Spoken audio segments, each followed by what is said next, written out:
शंकर घोष का जोरदार जनसंपर्क अभियान, टिकियापाड़ा के न्यू सिनेमा रोड तक निकाला रोड शो। नमस्कार, मैं प्रियांशी और आप देख रहे हैं द ग्लोबली न्यूज अपडेट्स। आगामी चुनावों के मद्देनजर भाजपा उम्मीदवार शंकर घोष ने जनसंपर्क अभियान चलाया। टिकियापाड़ा फ्लाईओवर मोड़ से शुरू हुआ यह प्रचार अभियान महावीर स्थान सब्जी मंडी होते हुए न्यू सिनेमा रोड पर जाकर समाप्त हुआ। प्रचार के दौरान शंकर घोष महावीर स्थान हनुमान जी के मंदिर पहुंचे। वहां उन्होंने विधि विधान से पूजा अर्चना की और क्षेत्र की सुख शांति व अपनी जीत की आशीर्वाद मांगी। मंदिर के पुजारियों और उपस्थित श्रद्धालुओं ने भी उनका स्वागत किया। टिकियापाड़ा से लेकर न्यू सिनेमा रोड तक के पूरे रास्ते में समर्थकों का भारी हुजूम देखा गया। शंकर घोष ने पैदल चलते हुए स्थानीय दुकानदारों, सब्जी विक्रेताओं और आम जनता से मुलाकात की और उनकी समस्याएं भी सुनी।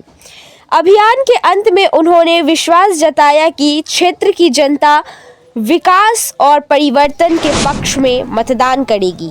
तो आइए इसी से जुड़ा हुआ एक रिपोर्ट देखते हैं और चीज़ों को विस्तार से समझते हैं। आप सभी का दिन शुभ हो। भारत माता की जय। हिंदुस्तान जिंदाबाद।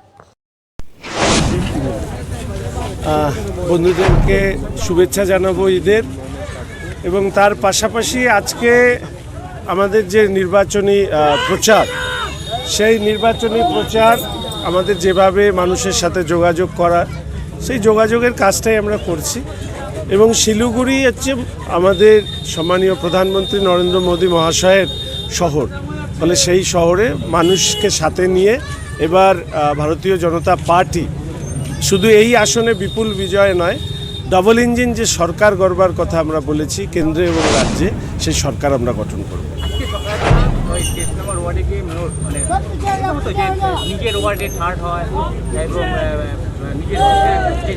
আসলে আমাদের গতকাল আপনি আসেননি প্রেস কনফারেন্সে, এবং আপনাদের মতন কিছু সাংবাদিককে উনি সেট করে রেখেছেন যাকে দিয়ে এই প্রশ্নগুলো করা হয়। আপনি ওনাকে জিজ্ঞাসা করেছেন দুবার মন্ত্রী থাকার পরে উনি হেরেছেন কেন?